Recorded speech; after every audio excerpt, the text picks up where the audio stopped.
You called yesterday. Maybe the day before that, too. You left a voicemail. You kept it short because you didn't want to seem like too much. You said something like, just checking in. Let me know how you're doing. Love you. And then you waited. If you're sitting with that feeling right now, that quiet, heavy feeling of wondering why it has to be this hard to reach the person you love most in this world, I want you to know something before we go any further. You are not alone, and you are not imagining it. Something has changed, something real, something significant, something that is happening to millions of families right now. And it is not your fault. It may not even be your child's fault, but it is something you can understand. And when you understand it, something shifts. That is what this episode is about. Welcome to Family Bonds After 60.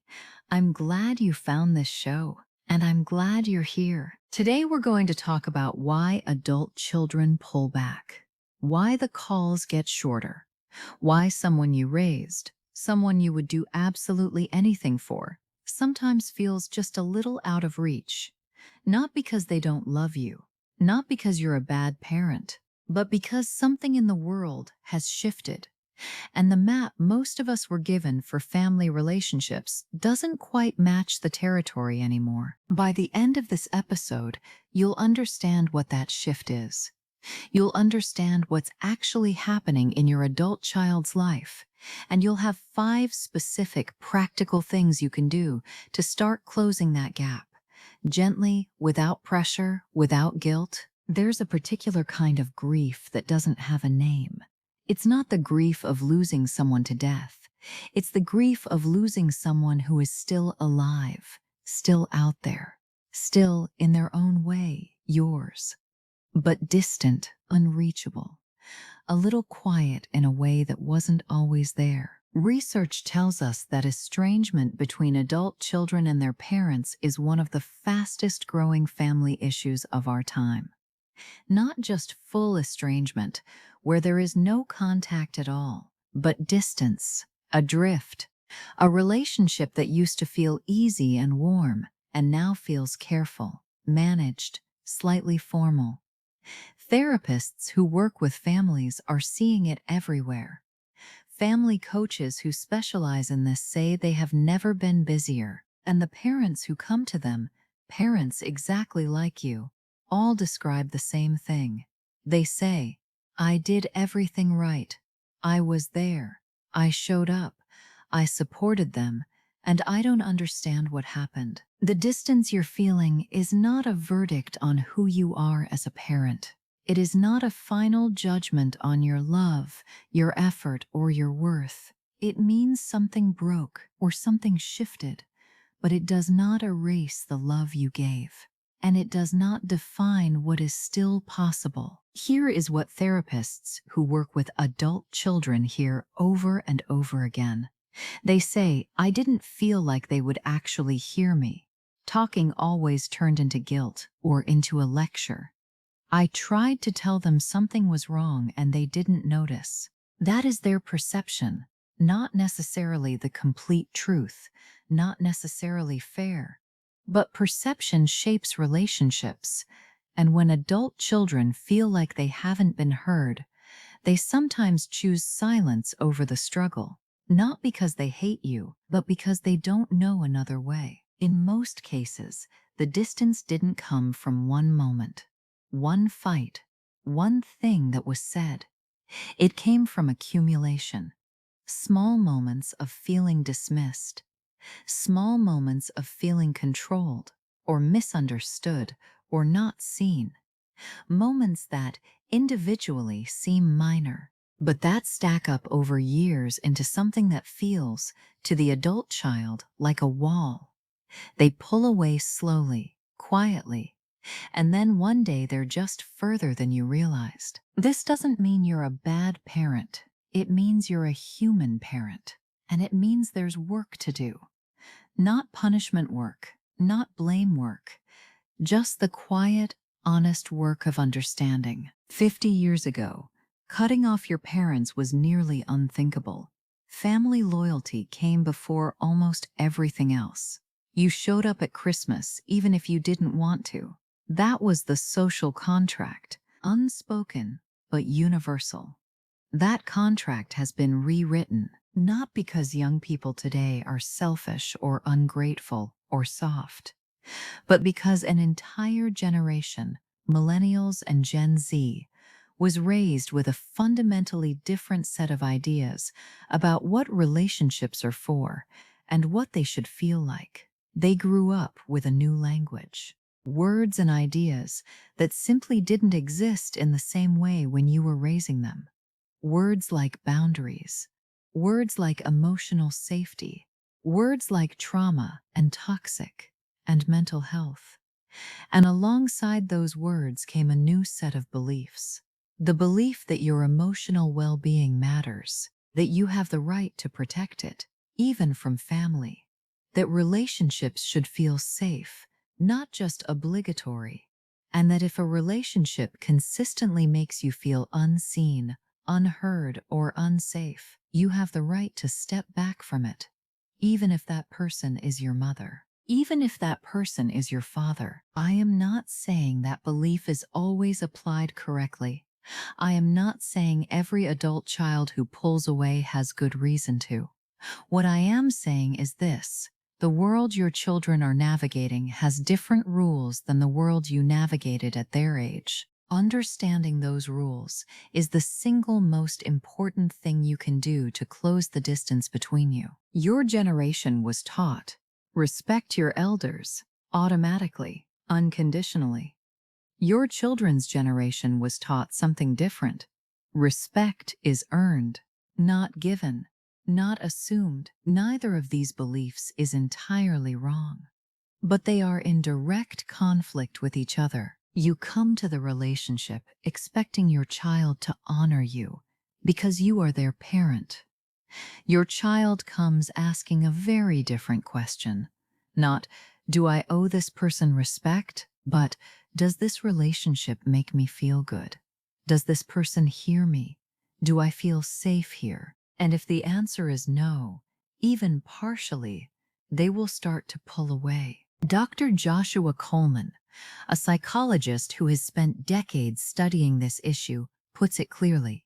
He says the parent is still operating under the principle that family is forever, but for younger generations, respect is earned, and nothing compels the adult child to be in a relationship with a parent beyond their own desire to be there. That is a seismic shift. It means the relationship has to be worth choosing every time. Why do your grandchildren seem so anxious? Why does everything seem harder for them? The answer is not that they are weaker. Research by psychologist Jean Twenge has shown that the generation born between 1995 and 2012 experienced dramatic increases in depression, anxiety, and loneliness, not because parents suddenly got worse, but because of smartphones and social media. These young people grew up with the entire world watching. Every party they weren't invited to, photographed and posted, constantly compared to everyone else's best moments. Their anxiety, their sensitivity, their need for emotional safety. These are not character flaws. They are the natural result of growing up in a world that is genuinely harder to navigate than the world you knew. Many adult children are in therapy, and for the most part, that is a good thing. But sometimes a therapist hears one side of a family story and a diagnosis gets applied to the parent without the therapist ever meeting the parent. A word like narcissist lands in the family as a verdict. If this has happened to you, here is the most important thing. Do not argue the diagnosis. Instead, get curious about the behavior underneath it. If your child says, "I learned in therapy that you're a narcissist," try saying, "I haven't been diagnosed that way, but maybe there are behaviors I have that feel that way to you. Could you tell me specifically what I do that feels hurtful?" That single shift, from defending to getting curious, can completely change the direction of a conversation. Now let's talk about the real reasons adult children pull back. There are 11 of them. As I go through each one, don't immediately judge which applies to your situation. Just listen. Just let it land. 1. Divorce and family restructuring. When a marriage ends, each child processes it differently and forms their own narrative about what happened. Parental alienation. When one parent, consciously or not, frames the other in a negative light, leaves a mark that children carry into adulthood. Blended families add further complexity. The child who felt displaced, the teenager who felt chosen against. These experiences don't disappear. They resurface as distance. 2. The influence of partners and in-laws. When your adult child commits to someone, that person brings their own loyalties and expectations. Sometimes a partner feels threatened by a close parental relationship. Sometimes the partner has encouraged the distance directly or indirectly. Pushing back against the partner almost always makes things worse. The most effective thing you can do is make the relationship with your child so warm and low pressure that choosing to be in it feels good, even when outside pressure is pulling them away. 3. Mental health and anxiety. An adult child managing anxiety may find large family gatherings overwhelming. They may find emotionally intense conversations genuinely exhausting in a way that their parent cannot fully see or understand. They may need more space, more quiet, more time to recover from interactions than the parent expects. When the parent interprets that need for space as rejection and pushes for more contact, the adult child doesn't always know how to explain it, so they just pull back a little more. Similarly, if the parent has their own unresolved anxiety or depression, those challenges can shape the relationship in ways the parent may not fully see. This is not about blame. It is about honesty and the willingness to look at the whole picture with open eyes. 4. When a relationship becomes too close. Sometimes the distance comes not from too little love, but from too much closeness. What therapists call enmeshment, the parent calls multiple times a day. The adult child feels responsible for managing the parent's feelings. They can't make a decision without it involving the parent. This, however well-intentioned, can feel suffocating. The only way they know how to create breathing room is to create distance. If you recognize yourself here, the most healing thing you can do is give a little space voluntarily before they have to take it. 5. Different values and life choices. Politics, religion, lifestyle, sexuality, gender identity. These are increasingly common sources of family friction. Your adult child is not asking you to change your beliefs. They are asking for something simpler and harder, to make their own choices without it costing them your approval. When every interaction feels like a referendum on their life, they start to dread those interactions, and then they avoid them. 6. Unmet expectations on both sides. Adult children expect to be supported when they are struggling, not fixed, just supported. They expect their pain to be acknowledged. Parents expect gratitude, returned calls, wisdom to be valued. Both sets of expectations are real. The key is making them visible, having the conversations that turn unspoken disappointments into acknowledged ones. That is where repair begins. 7. The long shadow of parenting style. The way you parented when your child was young still lives in the relationship today. This is not about blaming you for imperfect parenting. There is no other kind. It is about understanding that your child's experience of their childhood shapes how they experience you now. If there were significant periods of emotional unavailability, if you were going through something hard and couldn't show up fully, those gaps are felt and remembered. Not always consciously, but they shape the adult child's sense of safety in the relationship. Parents who held high standards and communicated them frequently often discover in later years that their child internalized a sense of never being quite enough. Not because the parent intended that, but because children feel the gap between who they are and who their parent seems to want them to be. And parents who were frequently absent, not out of neglect, but out of the genuine demands of work and financial pressure, may find that their adult child is still, quietly, grieving something that was never said. None of this is permanent. None of it is irreparable. But it requires the kind of honest, quiet reflection that most of us avoid because it is uncomfortable. 8. Communication patterns that no longer work. Some families sweep things under the carpet. Problems are never named. Conflicts never resolved. Other families communicate through intensity. Disagreements turn into arguments. People leave and come back without resolution. What adult children consistently say they want is simple. They want their parents to say, "I'm sorry," not with justifications, not with a but, just, "I'm sorry. That was hurtful. You didn't deserve that." That level of accountability is rarer than it should be, and its absence creates more distance than almost anything else. 9. Money and the unspoken ledger. Financial disagreements about loans, inheritances, or expectations of support are a surprisingly common driver of estrangement, frequently the final straw. An adult child who feels that love and money are being used as leverage will pull away from the leverage. Using inheritance as a threat, even indirectly, is one of the most damaging things a parent can do.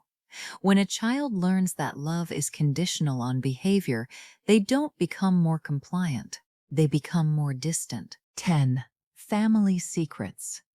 When adult children discover in adulthood that they weren't told the truth about something significant, a past relationship, a hidden illness, a changed story, the impact goes beyond hurt. It is a kind of vertigo, a sense that the ground wasn't quite real. Trust, once broken this way, takes a very long time to rebuild. 11. The slow build of small ruptures. Most estrangement is not caused by one dramatic event. It is caused by the slow accumulation of small moments that were never repaired. A comment that landed wrong, a visit that ended in tension, a moment when you gave advice instead of just listening. Individually, these seem minor, but when repair doesn't happen, the ruptures accumulate. And what looks like a sudden withdrawal is the result of a very long, very quiet process. The good news is that repair is always possible, even late, even after things that felt final. Before we talk about what to do, I want to spend a moment on you. Not your child, you. Parents in this situation are carrying a grief the world doesn't quite know how to hold. There is hurt, genuine hurt at feeling rejected by someone you love. There is confusion. There is anger at the unfairness of it. And underneath all of those, for many parents, there is shame. The quiet belief that if only you had done things differently, this wouldn't have happened. Dr. Coleman says something every parent in this situation needs to hear. Parents do the best they can, even when that best ends up being insufficient. And they deserve compassion, including from themselves. That is not an excuse. It is not a reason to avoid accountability. It is simply the recognition that you were a human parent, doing the best you knew how with what you had. The goal is not self-punishment. It is honest self-reflection, followed by genuine change, followed by patient, persistent repair. You can do that now. Let's talk about what you can actually do. 5 genuine, evidence-based shifts in how you show up in the relationship. Step 1. Put curiosity before defensiveness. When your adult child says something that hurts, the most natural response is to defend yourself, to explain, to correct, to tell your side. And that response, however justified it feels, is almost always the thing that shuts the door. Dr. Coleman is clear. Curiosity opens doors. Defensiveness shuts them down. When you defend, your child doesn't hear, "You're wrong." They hear, "I'm not safe here. What I feel doesn't matter to you." Curiosity does the opposite. Your child says, "You always made me feel like I was never good enough."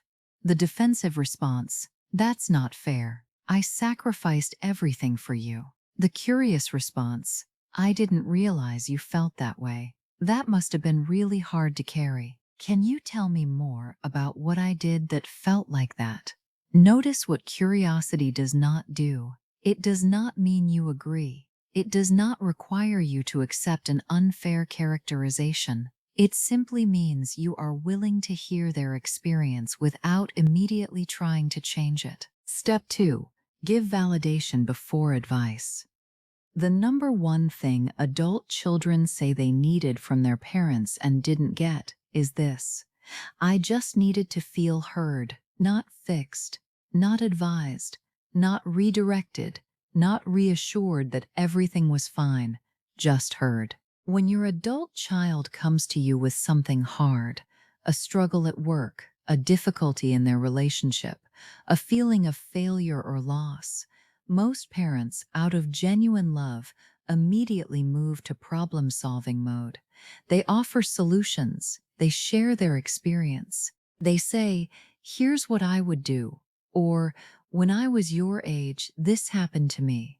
And the adult child, rather than feeling supported, feels unseen. Because what they needed was not a solution. They needed to have their experience acknowledged, to be told, "That sounds really hard. That makes sense. I understand why you're struggling." This is called validation, and it is one of the most powerful things you can offer another human being, especially one you love. Your child says, "I'm so exhausted, I feel like I'm failing at everything." The unhelpful response, "You're not failing. Here's what you should do." The validating response, "That sounds really overwhelming. It makes complete sense that you're exhausted. What's been the hardest part?" Notice the second response doesn't offer a solution. It just makes them feel less alone in what they're carrying. And in that small moment of feeling less alone, the relationship gets a little warmer. Before you offer advice in any conversation, spend at least 2 minutes acknowledging what your child has said. Reflect it back. Name the feeling. Ask a follow-up question.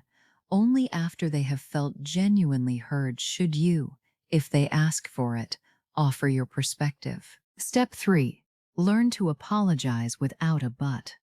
One of the most consistent things therapists hear from adult children who have pulled back is this: they never really apologized. Not really. Here is the apology that doesn't work.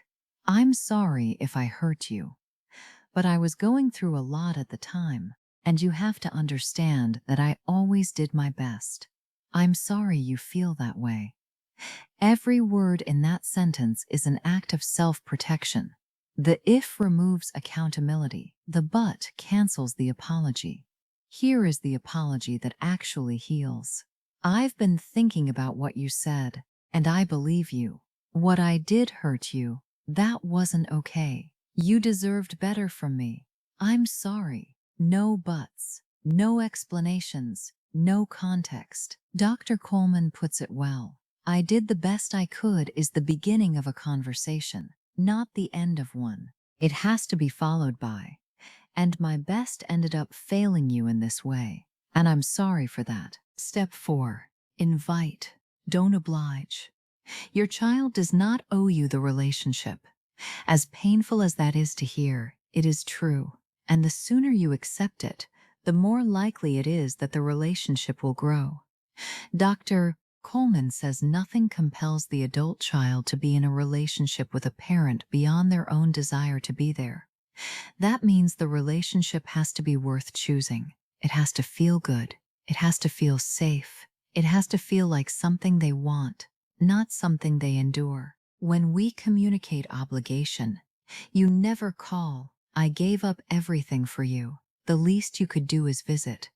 We are not inviting our child into the relationship. We are presenting them with a bill they didn't ask for.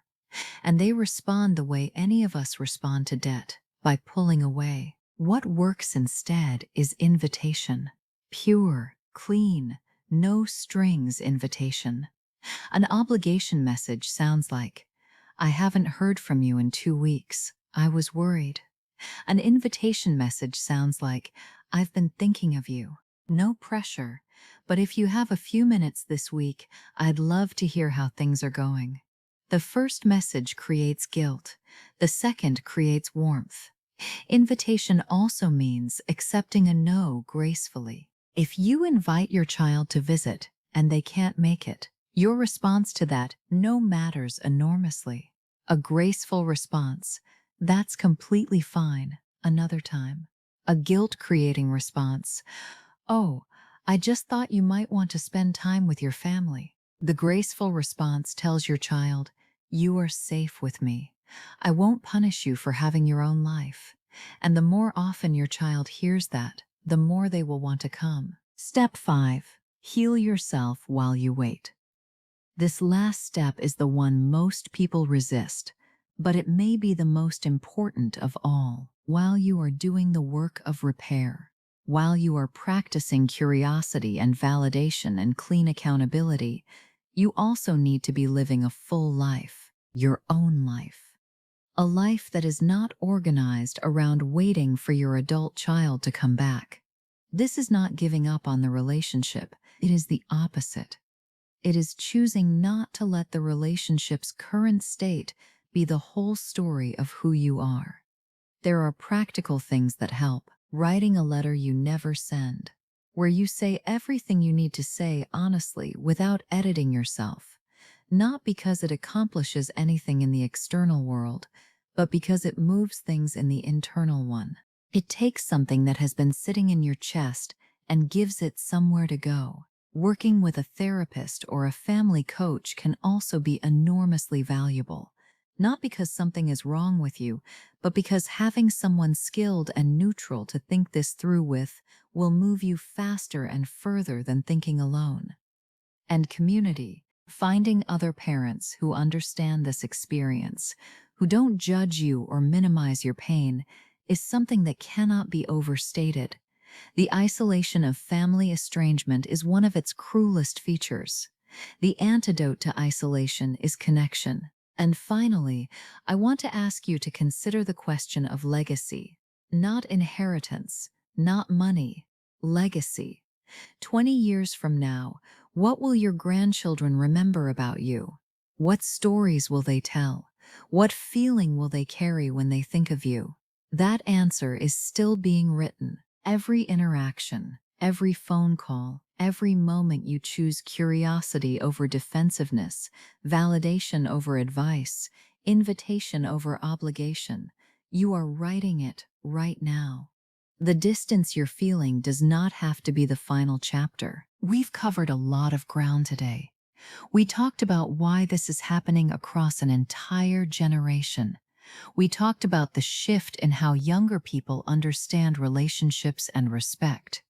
We talked about the 11 real reasons adult children pull back. And we talked about 5 things you can do today in your very next conversation to start changing the dynamic. You love your child. That has never changed.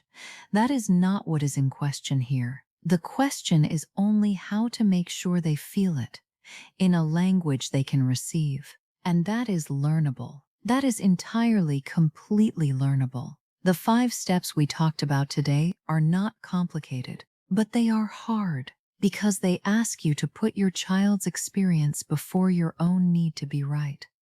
They ask you to stay curious when defensiveness would be easier, to validate when giving advice would feel more useful, to apologize cleanly when explaining yourself would feel more just, to invite when obligation would feel more familiar, and to heal yourself to live your life fully, even while you wait. Take care of yourself.